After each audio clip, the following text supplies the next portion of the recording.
From Warsaw to Washington, tomorrow a nuclear summit kicks off. 47 nations, the presidents and prime ministers of those nations will be in Washington for the nuclear summit called by President Obama to try and rein in nuclear material around the world. But one no-show will be Israeli Prime Minister Benjamin Netanyahu.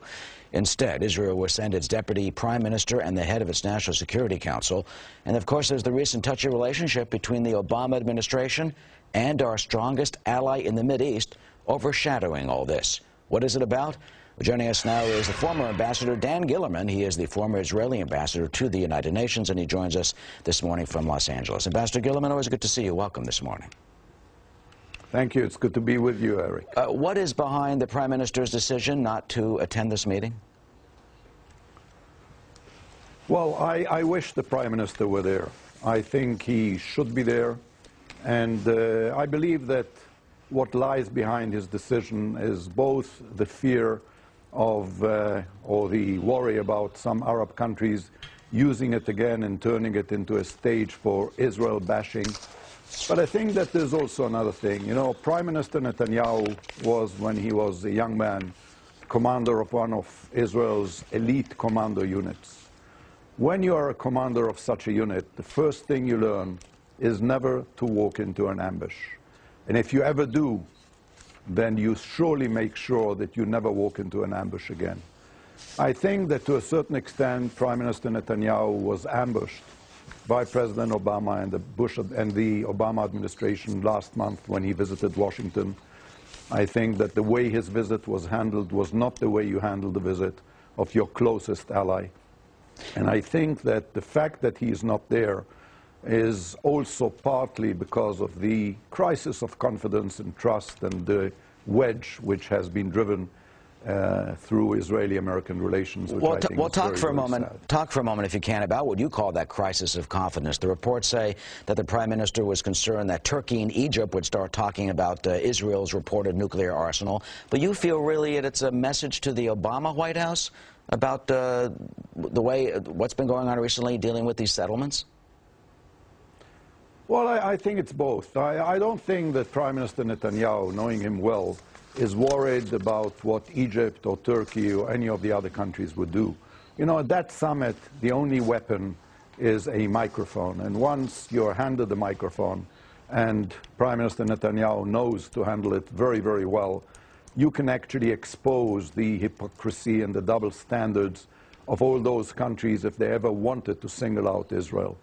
But the end result is that this is really a party or a wedding without the bride, because at the end of the day, United States' closest ally and the outpost of democracy in the world, for the free world, the leader of that friend and of that ally and of that outpost will not be there.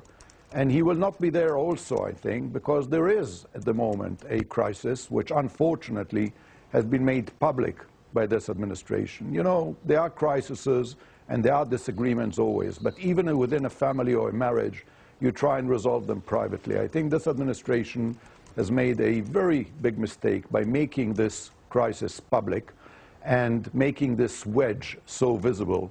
And unfortunately and sadly, the only ones celebrating that wedge will be the enemies of the United States and the free world, including some who will be there. You know, we mourned with the United States on 9/11, but the ones who will be there, some of which, at least, were the ones who were dancing on the roofs on 9/11. And at the end of the day, we have to remember who the good guys are and who the bad guys are. And the good guys are going to be absent, at least their leader is going to be absent. And I think that is a very, very important message and a very disturbing message to the White House, the fact that the leader of the closest ally of the United States will not be there. Well, you know, some would say finally that all they have to do is stop construction of the disputed housing, and that's apparently what the Obama administration wants. But in the long range, what does this mean when Iran apparently is continuing its, as critics say, its effort to try and get a nuclear bomb when you have the enemies of Israel and the enemies of America together in the Middle East, and you have this conference, and he's not there? Well, you know, Eric, tomorrow is Holocaust Remembrance Day in Israel. It is a day where every year the siren sounds and everything comes to a standstill, and Israelis and Jews around the world, and hopefully many other people, remember the horrible events of over 60 years ago. This summit will begin on Holocaust Remembrance Day, when we have a president of a country threatening to wipe Israel off the face of the map and denying the Holocaust while preparing the next one. That is what the focus of this conference should be about. How to contain Iran, how to make sure that this extreme fundamentalist lunatic regime does not acquire nuclear weapons, because if it does, this will not just be a threat to Israel, it will be a threat to civilization as we know it, to the free world. It will be a horrible, dangerous, ugly world which none of us wants to live in.